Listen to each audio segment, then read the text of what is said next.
Radio महतारी 90.0 FM के YouTube channel में आप सबका स्वागत है। नमस्कार, मैं रेडियो महतारी 90.0 एफएम से विजय राज। आज हमारे बीच उपस्थित हुए हैं हमारे एक केमिस्ट बंधु।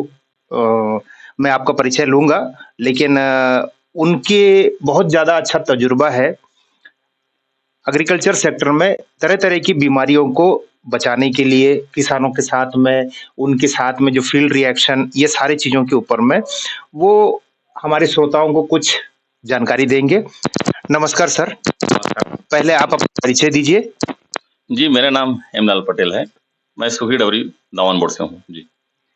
अच्छा, आपका अभी कोई विशेष अभी केमिस्ट की दुकान वगैरह है? जी सर, मेरा पटेल कृषि सेवा केंद्र सुखी डबरी में दुकान है जी मेरा। ओके, मैं ये जानना चाहता हूँ कि आप केमिस्ट की दुकान काफ़ी सालों से चला रहे हैं, संचालन कर रहे हैं।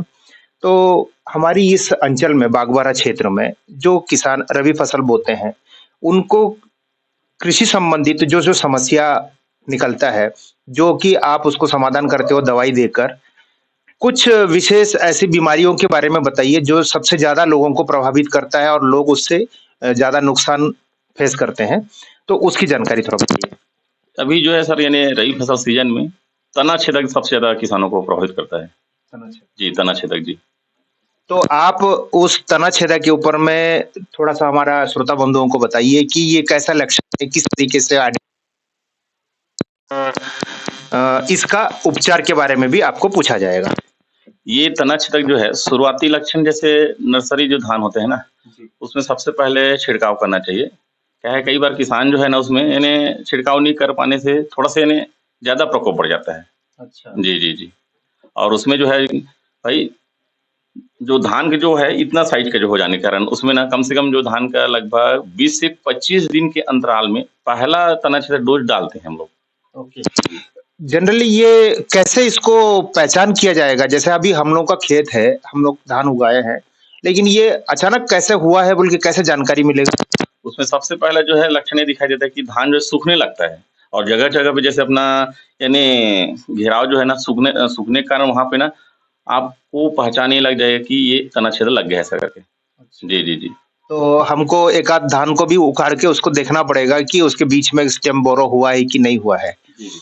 अच्छा, अगर मान लीजिए अगर इस तरीके का लक्षण अगर हम देखते हैं, तो उसका आप किस तरीके से उपचार करते हो? ऐसा तो नहीं है कि हर कोई व्यक्ति जो है कृषि विज्ञान केंद्र या एग्रीकल्चर डिपार्टमेंट से तुरंत जाके संपर्क करे या किसी अधिकारी से तुरंत मिल पाए या उसका समाधान हो पाए।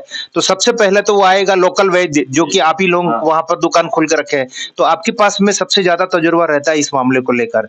तो आप इसका किस तरीके से निवारण करते हैं? सर देखिए इसमें जो है ना बहुत सारे कंपनियों का अलग-अलग यानी दवाई है और मैं जो अपने दुकान में जो है सिजेंटा का है, टाटा का है, ऐसे कुछ 2-4 यानी बहुत सारे कंपनी उनका मैं उपयोग करता हूँ। जिसमें सबसे पहले शुरुआती लक्षण के लिए 505 का हम लोग यानी किसानों को डलाने की कोशिश करते हैं ताकि वो शुरुआती लक्षण है। क्योंकि अगर कोई डॉक्टर के पास कोई जाएगा, तो सबसे पहले जो है उसको थोड़ा-सा यानी कम डोज़ वाली दवाई का देगा और ज़्यादा हाँ, फर्स्ट पीरियड में और जैसे ज़्यादा देंगे तो उसमें काम नहीं कर पाएगा। उससे बढ़िया शुरुआती जैसे लक्षण दिखाई दिए तो सबसे पहले 505 डलवाइए आप। उसमें अच्छा, आपको ये कौन-सा कंपनी का आता है? ये सिजेंटा का है, टाटा का है और क्या बोलते हैं भारत क्रॉप का है। जी। तो ये जो दवाई आप बता रहे हैं, इसका क्या क्वांटिटी रहना चाहिए कि जो स्प्रे मशीन में आप लोग डालते हैं, जो 15 लीटर का स्प्रे मशीन जनरली आता है, तो क्या क्वांटिटी रहना चाहिए? उसमें सर देखिए यानी प्रति पंप बोलने से यानी 15 लीटर जो स्प्रे जो रहता है ना उसमें 1 स्प्रे में 50 एमएल डलवाते हैं। जैसे धान ज़्यादा बड़ा हो जाने के कारण उसमें जो है 1 एकड़ में कम से कम 5 से 6 स्प्रे लगता है। जी।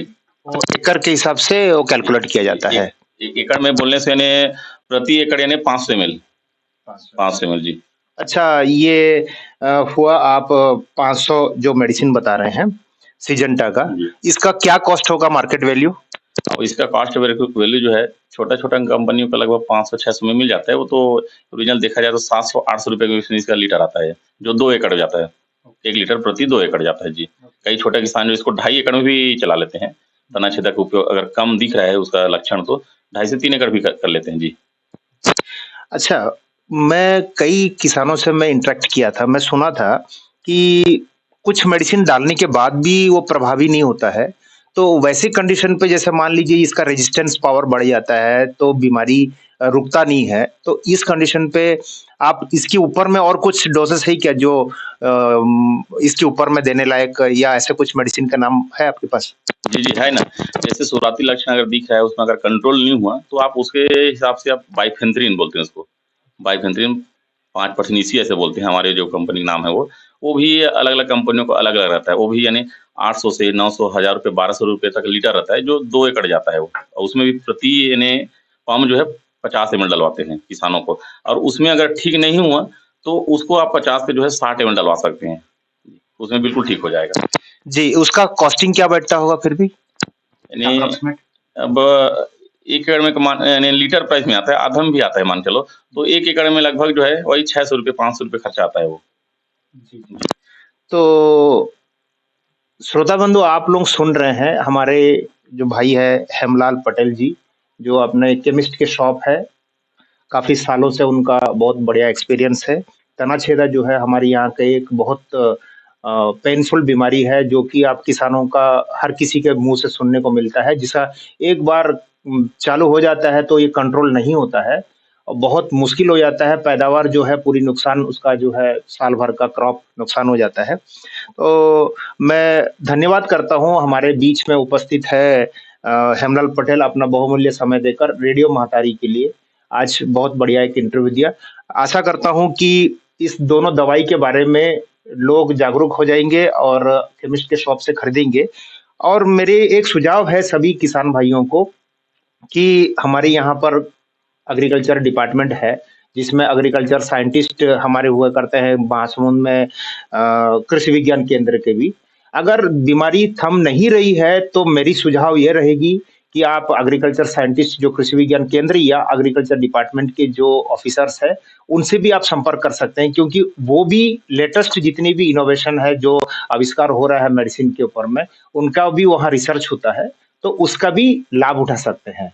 धन्यवाद सर, आज आप बहुमूल्य समय देकर हमा